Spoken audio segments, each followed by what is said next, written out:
வணக்கம். கும்பராசி குரு பெயர்ச்சி பலன்கள் 2025 வருகின்ற 11ஆம் தேதி 5ஆம் மாதம் 2025 குரு பகவான் பெயர்ச்சி பெற்று கும்பராசியான உங்களுக்கு பஞ்சமஸ்தானம், பூர்வ புண்ணியஸ்தானம், புத்திர பாக்கியஸ்தானம், அதிகப்படியான நற்பலன்களை தருகின்ற 5ஆம் பாவம் என்று சொல்லக்கூடிய இடத்தில் அமர்வார். இதனால் கும்பராசியான உங்களுக்கு எத்தகையான சிறப்பான பலன்கள் கிடைக்கப் போகிறது என்பதை சிறு விளக்கமாகவே பார்த்து விடலாம்.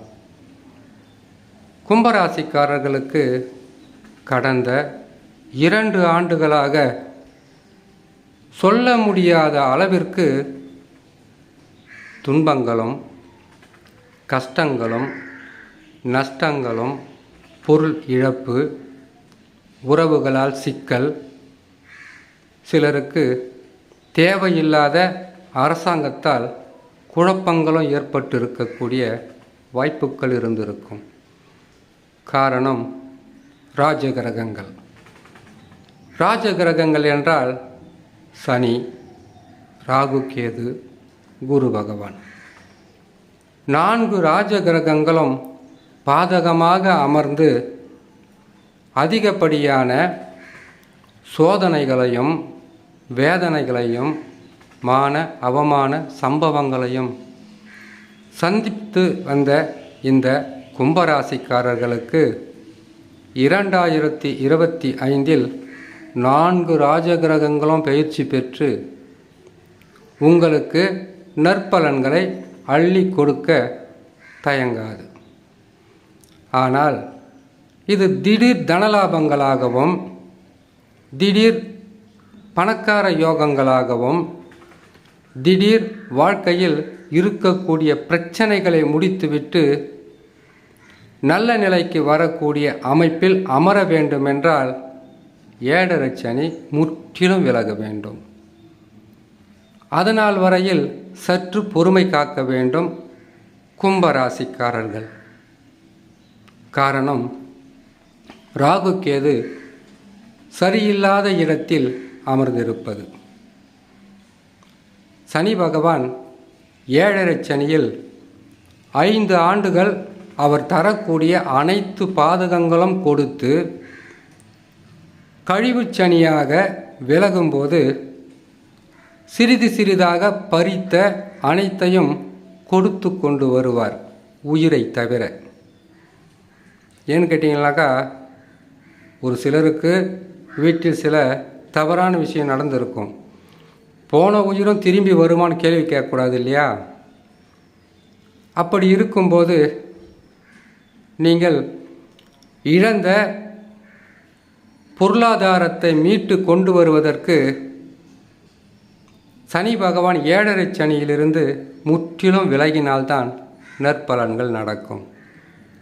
ஆனால் குரு பகவான் 5ஆம் இடத்தில் அமருவது என்பது உங்களுக்கு இதனால் வரையில் இருந்து வந்த பல வகையான நெருக்கடிகளும் பொருளாதார பின்னடைவும் வியாபாரத்தில் இருந்து வந்த தடைகளும் தடங்கல்களும் எதிரிகளும் எதிர்ப்புகளும் விலகி நல்ல நிலையில் நற்பலன்களை அடையக்கூடிய ஸ்தானத்தில் அமருவதுதான் குரு பகவான். குரு பகவான் நல்ல இடத்தில் இருக்கும்போது ராகு கேது சனி பகவானும் பெரிதளவு நன்மையான இடம் இல்லை என்று சொன்னாலும் ஓரளவுக்கு உங்களுக்கு நற்பலன்களை செய்யக்கூடிய ஸ்தானமாகத்தான் இருக்கிறது.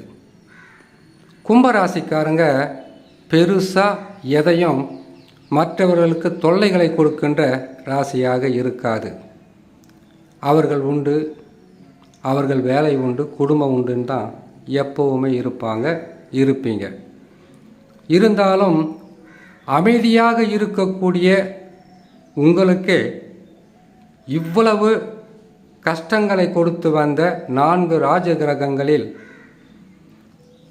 சனி பகவான் ஜென்ம ராசியிலிருந்து விலகுவதே உங்களுக்கு இருக்கும் பிரச்சனையிலிருந்து பாதி விலகியது போல் இருக்கும்.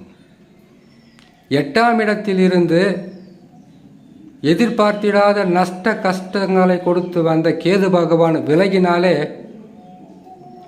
நஷ்டங்களும் உங்களுக்கு குறையும், கஷ்டங்களும் குறையும், சிறிது தனலாபங்கள் கிடைக்கும்.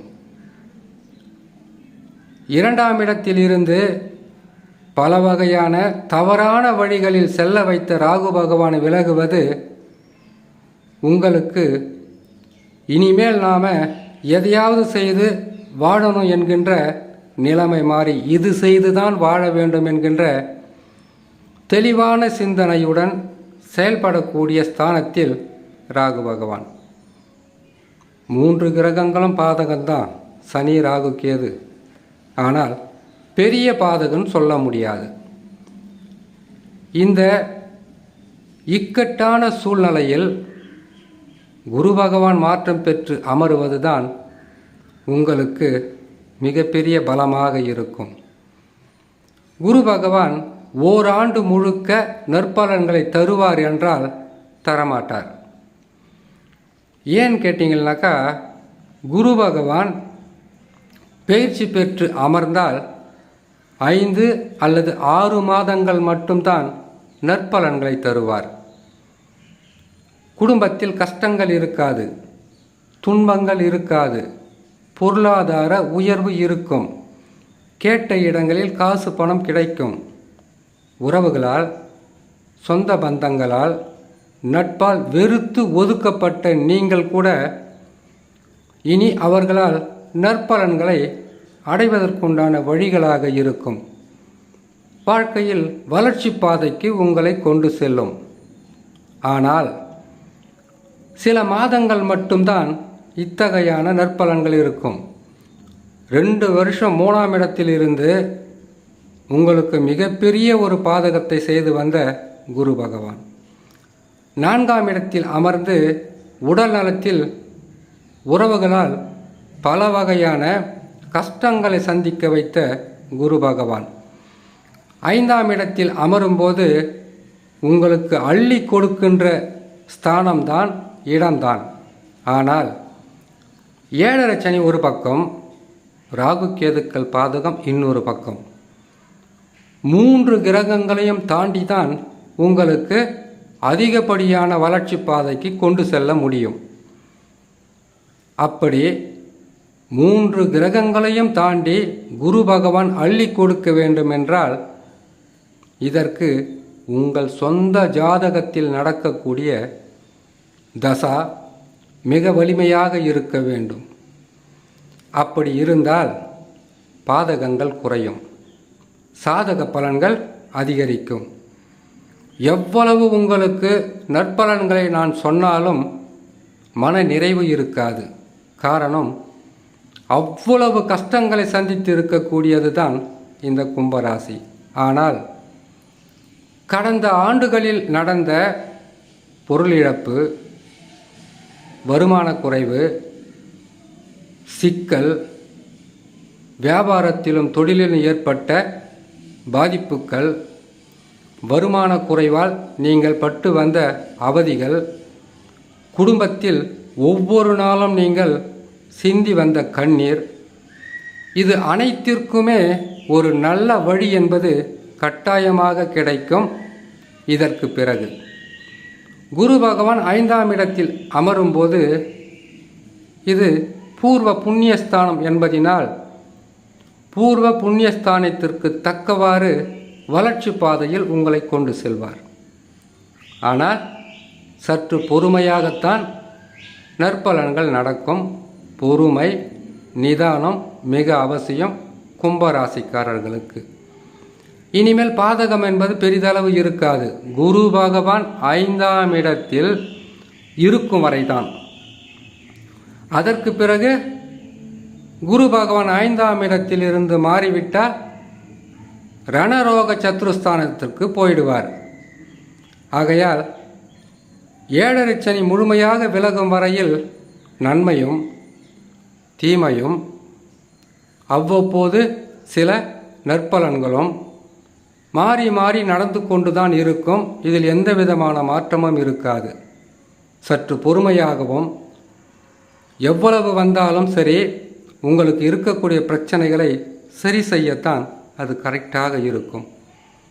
அதிலிருந்து மீண்டு வருவதற்கு இன்னும் சில மாதங்கள் பொறுமையாக இருந்தாலே போதுமானது. கும்பராசிக்காரர்களான உங்களுக்கு நற்பலன்கள் நடக்கும் என்று சொல்லி இன்னொரு நல்ல பதிவில் உங்களை நான் சந்திக்கிறேன். நன்றி, வணக்கம்.